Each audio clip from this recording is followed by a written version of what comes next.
Hello दोस्तों, good morning all of you. Welcome to the एजुके टूल में आपका स्वागत है। मैं धर्मेंद्र सिंह हाजिर हूँ 16 जून के करंट अफेयर लेके। कृपया वीडियो को लाइक शेयर एंड सब्सक्राइब करना ना भूलें तथा ज़्यादा से ज़्यादा इसको शेयर करें। तो दोस्तों, अब आते हैं हम अपने करंट सेशन की तरफ। आशा है आपको ये वीडियो पसंद आएगी। तो दोस्तों, आज का हमारा जो पहला क्वेश्चन है वो है विश्व विश्व रक्तदाता दिवस कब मनाया जाता है। तो दोस्तों, ये विश्व रक्तदाता दिवस मनाया जाता है। अपना इसका जो राइट आंसर है वो है ऑप्शन बी, 14 जून। तो 14 जून को ये मनाया जाता है। और दोस्तों, ये किस द्वारा मनाया जाता है? ये WHO द्वारा मनाया जाता है। WHO का है वर्ल्ड हेल्थ ऑर्गेनाइजेशन, और इसका हेडक्वार्टर कहाँ है? जिनेवा, स्विट्ज़रलैंड में। और इसके जो WHO की जो स्थापना हुई थी दोस्तों, वो हुई थी 1948 में। और इसके जो हेड है वो है एंटिनो गुटेरस। दोस्तों, अब आते हैं हम अपने क्वेश्चन नंबर। तो दोस्तों, ये एक्चुअली ये दिन मनाया क्यों जाता है, विश्व रक्तदाता दिवस? एक्चुअली दोस्तों, ये उनके लिए मनाया जाता है जो क्या करते हैं, ब्लड डोनेट करते हैं। एक्चुअली WHO इसके थ्रू यह मतलब लोगों को जागरूक करता है कि हमें ज़्यादा से ज़्यादा मतलब जितना हो सकता है उतना दूसरों की हेल्प करना चाहिए ब्लड दे के। एक्चुअली आपको पता ही दोस्तों, आजकल सबके ब्लड मतलब सबके जो ब्लड ग्रुप है वो अलग अलग होते हैं। और हम एक्चुअली ज़रूरी नहीं है कि आदमी को अगर जैसे कि ब्लड डोनेशन करे तो उससे कमज़ोरी आती है। इस तरह की कोई चीज़ें नहीं होती है। आप ब्लड डोनेट करो, वो आपके कुछ टाइम बाद ही वो दोबारा से आपका जितना ब्लड मतलब डोनेट किया है वो दोबारा से सर्कुलर में आ जाता है। तो ब्लड डोनेशन में किसी तरह कोई कमज़ोरी या कुछ दिक्कत वगैरह कुछ नहीं आती। तो इस तरह से हर आदमी को जो यंग एज में है उसको ज़्यादा से ज़्यादा ब्लड डोनेट करना चाहिए। साल 2 साल में एक बार तो ज़रूर करना चाहिए। उससे क्या आता है, थोड़ा सा जो रक्त का जो नयापन है थोड़ा नया रक्त बनता है, और जो पुराना है वो एक तरीके से मतलब डोनेशन करने से वो चला जाता है। ठीक है दोस्तों, अब आते हैं दोस्तों अपने क्वेश्चन नंबर 2 पे। हाल ही में किस राज्य ने निवेश के लिए एक नोडल एजेंसी की स्थापना की है? तो दोस्तों, ये क्या है नोडल एजेंसी? सबसे पहले हम नोडल एजेंसी के बारे में थोड़ी जानकारी लेते हैं। एक्चुअली दोस्तों, नोडल एजेंसी वो एजेंसी है जो जैसे कि कोई भी दूसरी कंट्री के कंपनी है या कोई BPO है, कोई भी जैसे इंडिया के अंदर इन्वेस्ट करने आता है तो क्या करती है नोडल एजेंसी, उससे संपर्क करती है। उसकी जो भी कागज़ कार्रवाई है सब कुछ है उसके बारे में उसको सब चीज़ प्रोवाइड करती है, और जो कागज़ कार्रवाई है उसको जल्दी से जल्दी पूरा करती है। तो इससे फ़ायदा ये होता है कि जो भी कंपनी आते हैं उनको भी थोड़ा इजी होता है, उनको भी थोड़ा जो प्रोसेसर वो आसान लगता है, और वो ज़्यादा से ज़्यादा इन्वेस्ट करने की कोशिश करती है। ठीक है दोस्तों, तो इसका जो राइट आंसर है दोस्तों वो है अपना ए, उत्तर प्रदेश। तो उत्तर प्रदेश सरकार ने अभी ऐसी एक नोडल एजेंसी बनाई है। तो दोस्तों, ये क्या है एक्चुअली जो जैसे कंपनियां बाहर के यहाँ पे निवेश करने चाहती हैं, तो जो भी इसके रिलेटेड जो भी प्रोसेस होता है वो उसको ये नोडल एजेंसी क्या है 15 दिन के अंदर अंदर पूरा करके देगी। और वो उसको इतना आसान जो भी मतलब प्रोसेस होता है उसको काफ़ी आसान बना देती है। 15 दिन के अंदर अंदर उसको कंप्लीट करके ये देती है। ठीक है दोस्तों, अब बात है दोस्तों यूपी की, उत्तर प्रदेश की। तो उत्तर प्रदेश की जो कैपिटल है वो है लखनऊ। यहाँ का जो CM है वो है योगी आदित्यनाथ। और यहाँ के जो गवर्नर है वो आनंदीबेन पटेल है। लोकसभा सीटें हैं 80, राज्यसभा 31, और विधानसभा सीटें हैं 403। ठीक है दोस्तों, अब कुछ टाइम पहले ही दोस्तों यूपी सरकार ने कुछ अच्छे अच्छे इनिशिएटिव और ऐप्स भी लॉन्च की थी। थोड़ा उसके बारे में बताते हैं।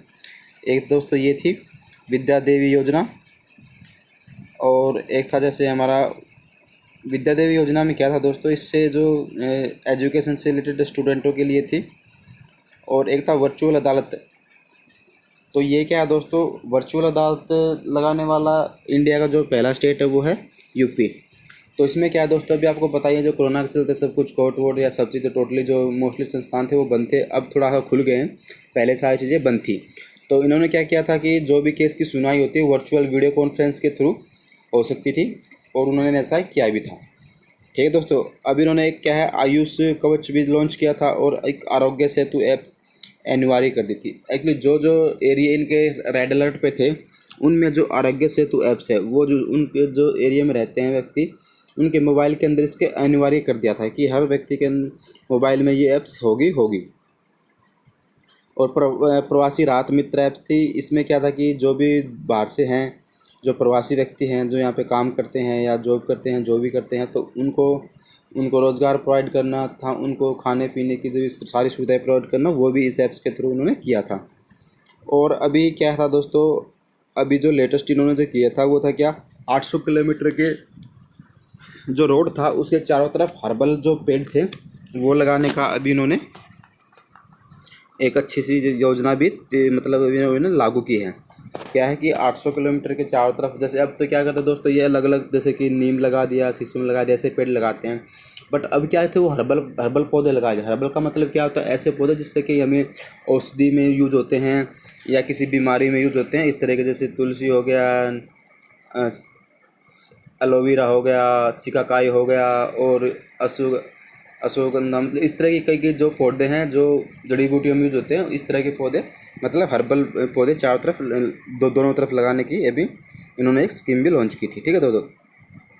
और दोस्तों अभी जो ये पीपीई किट है, तो पीपीई किट पे क्या थी, इसको खरीदने में 50% छूट दी जाती थी, लेकिन ये उन हॉस्पिटलों की जाती थी जो सरकारी रेट पे कोरोना वायरस जो कोविड-19 के जो मरीज़ हैं उनको मतलब उनको एडमिशन कर रहे हैं या उनका इलाज कर रहे हैं, उन सिर्फ हॉस्पिटलों को, बाकी किसी और को नहीं। और दोस्तों कुछ टाइम पहले इन्होंने के फोन नामक भी अभी लॉन्च किया था। तो दोस्तों अब आते हैं अपने क्वेश्चन नंबर 3 पे। हाल ही में किस पूर्व क्रिकेटर को कोविड-19 पॉजिटिव पाया गया?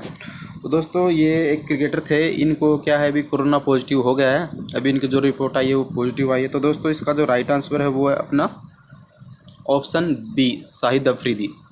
ये पाकिस्तान के बहुत फेमस क्रिकेटर हैं और उन्होंने काफ़ी अच्छी मतलब अपने टाइम बैटिंग करते थे, लेकिन अब तो बिल्कुल डल हो गए हैं। अब इनमें वो पहले वाली कुछ बात ही नहीं है। और अब तो ये कई बार इंडिया के खिलाफ कंट्रोवर्सी बयान भी देते रहते हैं। तो दोस्तों इनका क्या है, अभी कोरोना पॉजिटिव पाया गया है। अब दोस्तों बात है कि ये कहाँ के, ये पाकिस्तान के। अब बात पाकिस्तान की, तो पाकिस्तान की कैपिटल क्या है दोस्तों, इस्लामाबाद। यहाँ के जो प्राइम मिनिस्टर वो है इमरान खान, और यहाँ के जो प्रेसिडेंट है वो है आरिफ अलवी। अब दोस्तों कुछ टाइम पहले ही क्या था, यहाँ की जो एक फेमस क्रिकेटर थी सना मीर, महिला क्रिकेटर थी, उन्होंने भी क्या किया है, अभी संन्यास ले लिया था। और अभी इनकी एक यहाँ पे जो है क्या, राहुल देव है। राहुल देव क्या है, ये जो पाकिस्तान की एयरफोर्स है उसमें पहले हिंदू पायलट हैं। अभी कुछ टाइम पहले ही क्या था, एक आयशा मुगल करके इनकी एक ट्रांसजेंडर थी जिनको पाकिस्तान की तरफ से यूएनए में प्रतिनिधित्व के तौर पे नियुक्त किया गया था। ये इसलिए फेमस थी क्योंकि इसलिए चर्चा में थी, स्पेशल है क्योंकि ये ट्रांसजेंडर है। ठीक है दोस्तों। तो ये था दोस्तों अभी जो पाकिस्तान को लेके। अगर हम दोस्तों अगर पाकिस्तान और इंडिया की बात करें, तो पाकिस्तान और इंडिया को डिवाइड करने वाली लाइन को क्या बोलते हैं दोस्तों? तो इसको बोलते हैं दोस्तों रेड क्लिफ लाइन। इसको दोस्तों याद करने का आपको बहुत अच्छा तरीका बताता हूँ, क्योंकि जब इंडिया और 15 अगस्त 1947 को इंडिया और पाकिस्तान अलग हुए थे, तो क्या था कि इसको इंडिया और पाकिस्तान को जो डिवाइड करने वाली जो लाइन खींची थी वो एक रेड क्लिफ नाम के अंग्रेज़ थे। उनके नाम पे ही इस जो लाइन का नाम रखा गया था, रेड क्लिफ। तो ये हमारे मतलब अगर आपको कभी थोड़ी सी परेशानी हो, याद ना आए, तो आपको रेड क्लिफ याद कर लो, एक अंग्रेज़ थे उसके नाम पे ये लाइन रखी गई थी, तो आपको ईजी वे में वो याद हो जाएगी। और दोस्तों अब बात लाइन की है, तो थोड़ा लाइन के बारे में और कुछ भी जान लेते हैं। भारत और चाइना को डिवाइड करने वाली लाइन को क्या बोलते हैं दोस्तों? उसको बोलते हैं मैकमोहन लाइन। और पाकिस्तान और अफ़गानिस्तान को डिवाइड करने वाली लाइन को डूरंड लाइन। और एक थी दोस्तों हमारी ये 38 पैरेलल लाइन, ये की थी साउथ कोरिया और नॉर्थ कोरिया को अलग करने वाली थी। एक थी 48 पैरेलल लाइन, ये किसकी थी? अमेरिका और कनाडा को अलग करने वाली लाइन थी। तो दोस्तों ये थी कुछ फेमस लाइनें जो मैंने आपको अभी बताई हैं।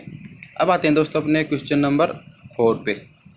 किस कंपनी ने सौर ऊर्जा के क्षेत्र में सबसे बड़ा ऑर्डर हासिल किया है? तो दोस्तों ये सौर ऊर्जा के क्षेत्र में क्या है, एक तरीके से ये तय ग्रीन रेवोल्यूशन है। मतलब एक तरह से क्या है, ऊर्जा मतलब ऊर्जा के प्रति जो नेचुरल है उसको मतलब ज़्यादा से ज़्यादा बढ़ावा देना। सौर ऊर्जा के लिए क्या है दोस्तों, सूर्य की भी ऊर्जा कभी नष्ट नहीं होने वाली है, ये बरकरार रहेगी हमेशा तक। तो जो हमारी जैसे कोयला है, पेट्रोल है, ये क्या है, ये संसाधन धीरे धीरे ख़त्म होते रहेंगे, ये असीमित नहीं है। जबकि जो सूर्य की ऊर्जा है वो असीमित है।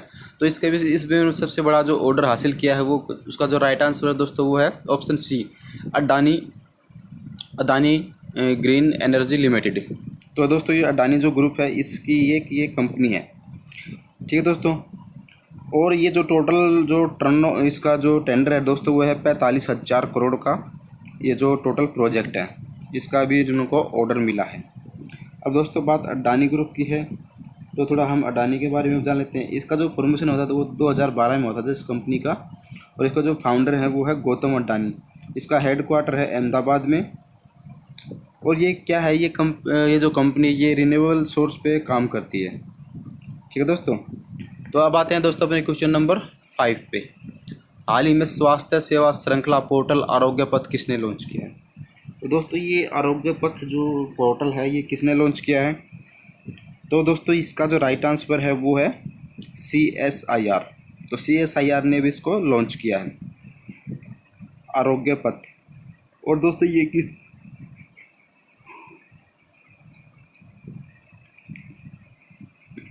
किसके लिए शुरू किया है?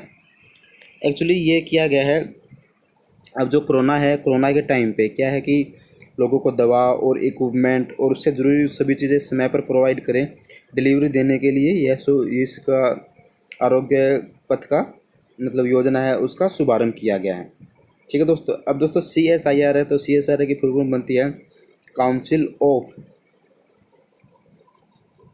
Scientific and industrial research, council of scientific and industrial research. तो ये दोस्तों इसकी फुल फॉर्म बनती है। और इसका दोस्तों फॉर्मेशन कब हुआ था?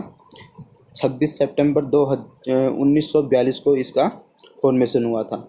और इसके जो प्रेसिडेंट है वो कौन, इसके जो चेयरपर्सन होते हैं, जो प्रेसिडेंट वो कौन है? जो वो PM ऑफ इंडिया होते हैं। मतलब किसी भी टाइम पे जब भी होगा, जब जैसे PM चेंज होगा तो इसका ये प्रेसिडेंट भी चेंज हो जाएगा। तो जब इसके जो प्रेसिडेंट फिलहाल राइट नाउ को हमारे नरेंद्र मोदी जी हैं, ठीक है दोस्तों।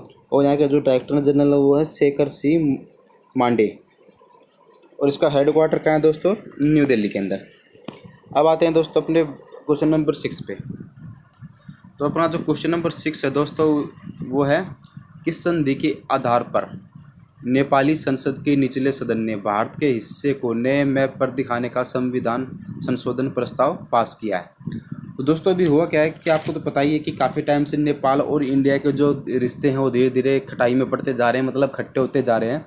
अभी कुछ टाइम पहले ही जो बिहार का बॉर्डर लगता है नेपाल पे, वहाँ पे जो नेपाली पुलिसमैन थे उन्होंने एक व्यक्ति की जो इंडिया का था उसको हत्या भी, मतलब गोली मार दी थी और 4 लोग घायल हो गए थे। तो वो चीज़ भी एक बड़ी सी अभी न्यूज़ में थी। और क्या है, अभी जो नेपाली संसद है उसके जो निचले स्तर थे उन्होंने ये अभी कुछ टाइम पहले ही क्या था कि नेपाल ने हमारे जो 3 एरिए थे, कौन कौन से थे वो, तो लिपुलेखा, कालापानी और दिवलधुरा, लिपुआधुरा। तो इन तीनों को क्या करा कि अपने नेपाल ने अपने जो नक्शा है उसके अंदर इनको दिखा दिया था। तो उसको लेकर काफ़ी डिस्प्यूट हुआ था, फिर बाद में इन्होंने क्या किया था, उसको चीज़ को हटा लिया था। लेकिन अब क्या है कि अब इन्होंने ये बिल इनके संसद में भी पास कर दिया है और ये सर्वसम्मति से पास हो गया। सिर्फ एक ही ऐसी थी जो नेता थी जिन्होंने इसका विरोध किया था, वो कोई थी, वो नेपाल, ये जो इनका जो नाम था, इन जो विरोध किया था इनका नाम था सरिता गोरे। इन्होंने सिर्फ एक ही ये सांसद थी जिन्होंने इसका विरोध किया था और ये जनता समाजवादी पार्टी की सांसद थी। और लेकिन क्या है कि इनकी भी चल नहीं पाई तो इन्होंने क्या किया, संसद छोड़कर बाहर जाना पड़ गया। सिर्फ इसी ने विरोध किया था। और जब ये निकल के बाहर आए तो इन्होंने उसको बोला भी था, जो न्यूज़ मीडिया को बोला भी था कि नेपाल ये जो कर रहा है ये नेपाल के हित के लिए अच्छा नहीं है, ठीक है दोस्तों। और इसका जो राइट आंसर दोस्तों वो है अपना ऑप्शन ए, सुगोली संधि। तो दोस्तों ये सुगोली संधि क्या है, थोड़ा इसके बारे में हम देखते हैं। ये काफ़ी मतलब पुराना डिस्प्यूट है। एक्चुअली दोस्तों हुआ क्या था कि 1900 हम थोड़ा काफ़ी पीछे चलते हैं, जब ईस्ट इंडिया कंपनी पे भारत का राज था तो क्या था कि जो नेपाली की गोरखा रेजिमेंट थी, गोरखा सेना थी, उन्होंने काफ़ी उस टाइम क्या था कि इंडिया के काफ़ी हिस्से जैसे हिमाचल प्रदेश है और ये यहाँ के काफ़ी हिस्से पे कब्जा कर लिया था। तो उस टाइम क्या थे, एक बंगाल के जो जो वायसराय थे, तो उन्होंने क्या किया था, उन्होंने सोचा कि धीरे धीरे ये दिन ब दिन बढ़ते ही जा रहे हैं नेपाल से।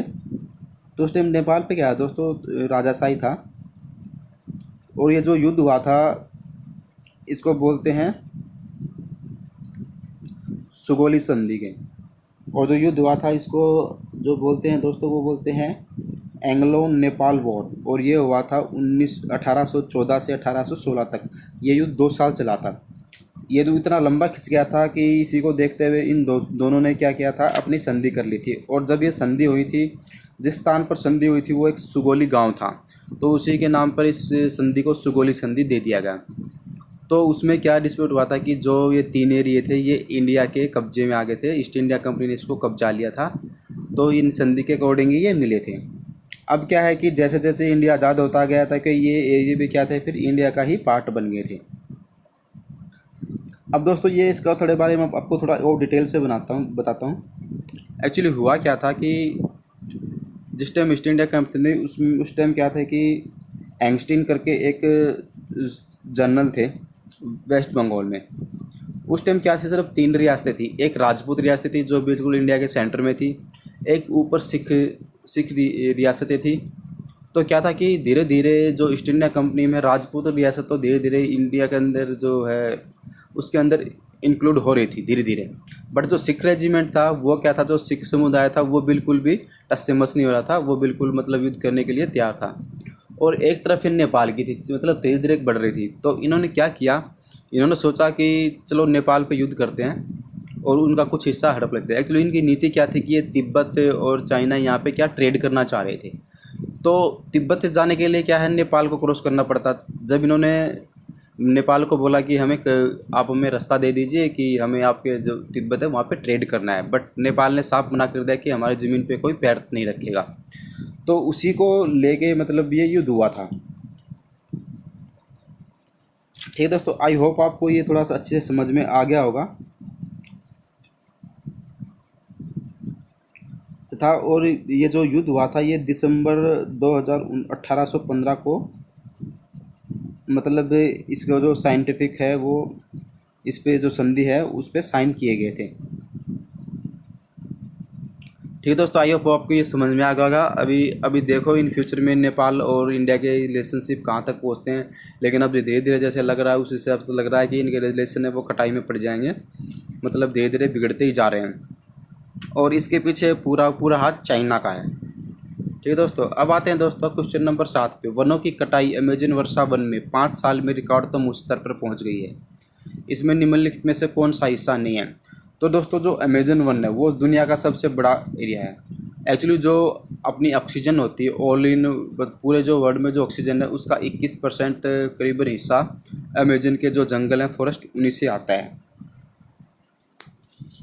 और ये दोस्तों धीरे धीरे क्या करते हैं, जितने भी जो कंट्री लगते हैं अमेजन के अंदर वो धीरे धीरे क्या है वहाँ को पर वनों की कटाई कर रहे हैं। इससे क्या है कि वहाँ का जो काफ़ी हिस्सा है वो, और अभी जो 5 साल का जो रिकॉर्डतम वन की जो कटाई हुई है वो अभी हुई है। तो दोस्तों इसमें जो अपना राइट आंसर है वो है इथोपिया। तो इथोपिया इस जो अमेजन जंगल है अमेजन वर्षा वन है इसका हिस्सा नहीं है, क्योंकि जो अमेजन है वो दोस्तों 6-7 कंट्रियों को कवर करता है। और वो कौन कौन सी है उसमें, जैसे ब्राज़ील है। जो अमेजन फॉरेस्ट है उसका दोस्तों काफ़ी ज़्यादा हिस्सा 30-40% के करीब ब्राज़ील में आता है। उसके बाद कोलंबिया में भी थोड़ा सा आता है, पेरू और अन्य जो है दक्षिण अमेरिका के दो देश है उसमें फैला हुआ है। और इसमें कुछ हिस्सा जैसे एक्वाडोर का भी है, गुआना का भी है, फ्रेंच गुआना का है, बोलाविया का भी है। तो मतलब इस तरह का ये हिस्सा थोड़ा थोड़ा इसमें फैला हुआ है। जो मोस्टली हिस्सा है बट वो कहाँ का है, वो है ब्राज़ील का। तो ये 829 वर्ग किलोमीटर का जो है रिकॉर्डतम इसमें कटाई की गई है। ठीक है दोस्तों, आई होप आपको ये चीज़ समझ में आ गई अच्छे। क्या बताते हैं क्वेश्चन नंबर 8 पे। पहली बार भारत का विदेशी मुद्रा भंडार कितने को पार कर गया है। तो मतलब ये क्या दोस्तों, अब तक जो रिकॉर्डतम मुद्रा भंडार था उसको अभी यह पार कर गया है और अब तक जो जितना हाईएस्ट था वो चला गया है। तो इसका जो राइट आंसर है दोस्तों वो है ऑप्शन ए 0.5 ट्रिलियन। तो अभी ये विदेशी मुद्रा भंडार है इसमें चला गया है। एक दोस्तों विदेशी मुद्रा भंडार क्या होता है कि हमें क्या करना पड़ता है कि हमें कुछ जो मनी है वो रिजर्व रखनी पड़ती है विदेशी मतलब विदेशी पैसे के रूप में। चाहे वो गोल्ड में थोड़ा उसको कन्वर्ट कर लेते हैं या फिर जो विदेशी करेंसी होती है उनके, उसको विदेशी मुद्रा भंडार बोलते हैं। तो अब ये पार करके क्या इतना बन गया, एक्चुअली पहले क्या था कि अब ये 0.5 ट्रिलियन हो गया है। पहले क्या था, पहले इसमें 8.12 बिलियन था, कुछ टाइम पहले इसमें जो वृद्धि हो गई है 0.1 ट्रिलियन बन गया है। ठीक है दोस्तों, अब आते हैं दोस्तों अपने क्वेश्चन नंबर 9 पे। केंद्र सरकार ने दिल्ली सरकार को ट्रेनों को कितनी ट्रेनें मुहैया कराने का ऐलान किया है जिससे आइसोलेशन वार्ड बना जाए। अभी दोस्तों आपको पता ही है, जो दिल्ली की हालत है वो बहुत ज़्यादा खस्ता है। दिल्ली में डेली के 1,500 से लेकर 2,000 तक केस निकल के आ रहे हैं सामने। ये सिचुएशन तब है जब वहाँ पे अच्छी तरह से कोई टेस्ट नहीं हो रहे हैं। तो पूरी अगर वहाँ पे पूरी तरह से अगर टेस्ट करना शुरू कर दें, मतलब हर व्यक्ति का अगर टेस्ट करना शुरू होते तो आई होप एक दिन के 4 से 5,000 केस आराम से इजीली मिलेंगे वहाँ पे। और वहाँ पे सिचुएशन बड़ी अभी क्रिटिकल है। तो इसी को देखते हुए केंद्र सरकार ने क्या किया है, इसका जो राइट आंसर है दोस्तों वो अपना ऑप्शन बी 500। तो इन्होंने क्या किया, 500 अभी जो ट्रेनों के कोच हैं वो मुहैया कराए हैं, उनको क्या करेंगे, इन ट्रेनों को क्या है आइसोलेशन वार्ड में कन्वर्ट कर देंगे।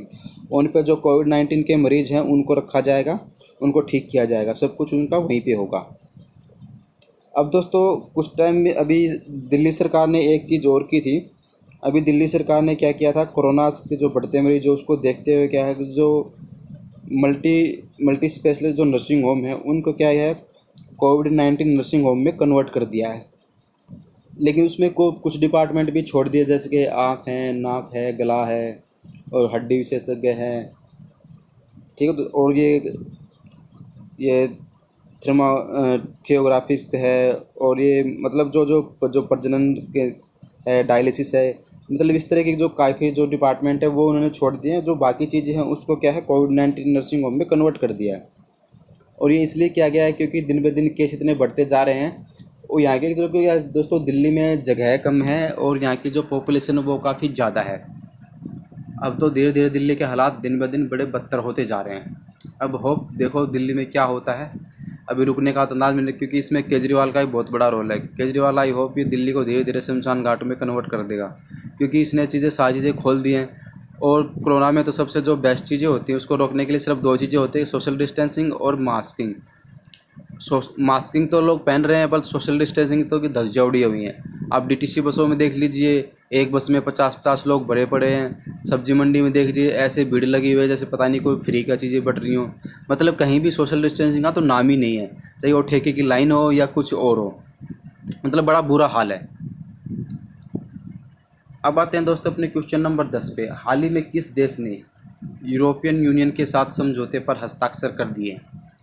तो दोस्तों ये क्या है, एक्चुअली ये क्या है, एक फ्री ट्रेड है, फ्री ट्रेड एग्रीमेंट है, इस पे इसने हस्ताक्षर कर दिए। और ऐसा दोस्तों किसने किया है, इसका जो राइट आंसर है वो ऑप्शन सी वियतनाम ने ऐसा किया है।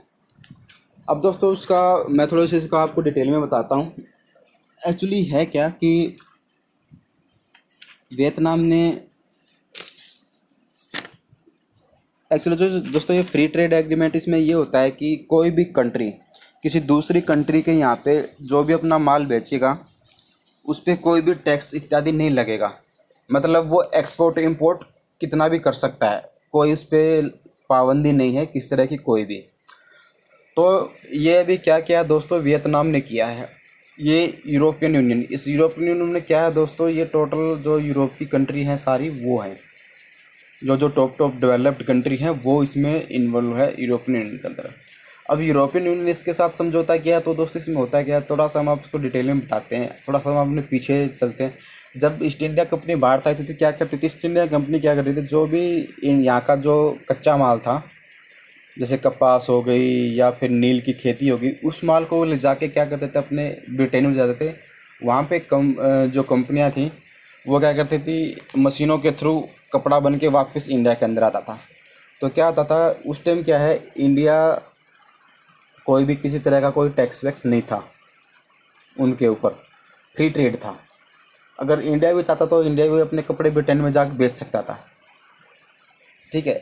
लेकिन उस टाइम क्या था कि इंडिया के जो नील का जो कलर था उसकी बड़ी डिमांड थी, कहाँ पे, ब्रिटेन में। तो उसी तरह का ट्रेंड अब है। अब क्या हुआ कि आपको पता ही है, जब से चाइना के अंदर ये कोरोना वायरस आया है, सबसे पहले जो उसकी वुहान सिटी थी वहाँ से आया है। तो उसको देखते हुए क्या है, सभी कंपनियां जो टॉप टॉप कंपनियां सब ने चाइना से एग्जिट करना शुरू कर दिया है। तो जैसे ही एग्जिट करना शुरू किया तो क्या हुआ, इन कंपनियों से अप्रोच किसने किया, वियतनाम ने। अभी मोस्टली कंपनियां तो क्या कर रही है, अपने जो यूपी है इंडिया के अंदर वहाँ पे भी आ रही हैं, जो अमेरिका की तो मोस्टली कंपनियां वहाँ से एग्जिट कर चुकी हैं, क्योंकि अमेरिका और चाइना का तो ट्रेड वार आपको सबको पता ही है। ट्रेड वार क्या, अब तो ये कोरोना वार भी स्टार्ट हो गया है। तो उसी को देखते हुए क्या हुआ कि अभी वापस इन्होंने, तो वियतनाम ने क्या, यूरोपियन यूनियन से मतलब एक तरीके से डील की कि आप हमारे यहाँ पे आइए, बिजनेस कीजिए। तो यूरोपियन यूनियन ने कहा हम आपके यहाँ पे क्यों आए, किस लिए आए। तो उन्होंने कहा कि हमारे यहाँ पे जो लेबर है वो काफ़ी सस्ती है। तो यूरोपियन यूनियन ने सोचा हाँ ये बात तो सही है, लेबर सस्ती मिलेगी तो पिछली बात है हम प्रोडक्शन अच्छा कर सकते हैं। तो यूरोप ने कहा ठीक है, हम आपको अपनी जो कैपिटल है, पूंजी लगाएंगे और अपनी जो विकसित चीज़ें हैं जैसे कि मशीनरी हो गई, टेक्नोलॉजी होगी, वो यूज करेंगे। तो बट यूरोपियन यूनियन ने भी क्या एक कंडीशन रख दी, उन्होंने कहा कि यहाँ पे आपके यहाँ पे जो भी ज़्यादा काम, जो मोस्टली लेबर है सस्ती, वो क्या है, वो चाइल्ड है। चाइल्ड मतलब क्या है, 18 साल से नीचे की है। एक्चुअली क्या है, वियतनाम में काफ़ी भुखमरी है, इतना ज़्यादा डेवलप मतलब धनी देश नहीं है। तो वहाँ पे क्या करते हैं लोग, अपनी आजीविका कमाने के लिए, छोटे छोटे लोग हैं वो भी काम धंधे में लग जाते हैं। तो यूरोपियन यूनियन ने भी ये कंडीशन रख दी उनके सामने। तो उन्होंने कहा कि ठीक है, हम देखते हैं, इस बारे में करते हैं, लेकिन आप हमारे यहाँ पे आइए, हम आपको जगह भी प्रोवाइड करेंगे और सस्ती लेबर भी प्रोवाइड करेंगे। उससे आपको भी फ़ायदा है और हमें भी फ़ायदा है। हमें क्या करेगा, एक्चुअली दोस्तों इससे होता है क्या, यूरोपियन यूनियन और इनमें क्या है, एक्सपोर्ट इंपोर्ट बच जाएगा और उसको जो जीडीपी है वो धीरे धीरे ग्रोथ करती रहेगी। तो इसी को लेकर वियतनाम दोस्तों आपको पता ही है कि जो नक्शे में आता है बिल्कुल चाइना से टच है वियतनाम। एक तरीके से क्या है, इस पे चाइना की मोनोपोली भी है, वियतनाम और हांगकांग पे। तो ये दोनों मतलब, तो इसी को देखते हुए अभी वियतनाम ने यूरोपियन यूनियन से, अब यूरोपियन क्या करेगा, अपनी टेक्नोलॉजी और जो पैसे वो लगाएगा, वियतनाम क्या करेगा, उसको सस्ती लेबर देगा, वो अपने यहाँ पर जगह प्रोवाइड करेगा ताकि वो कंपनियाँ यहाँ पे, इससे क्या होगा, वियतनाम की जो जीडीपी है वो भी ग्रोथ करेगी और धीरे धीरे लोगों को रोज़गार भी मिलेगा। तो ठीक है दोस्तों, आई होप दोस्तों आपको ये अच्छा सा टॉपिक समझ में आ गया। आई होप आपको वीडियो पसंद आई, कर वीडियो को ज़्यादा लाइक शेयर करें। कल फिर मिलते हैं अपने नए वीडियो के साथ, तब तक के लिए गुड बाय, जय हिंद।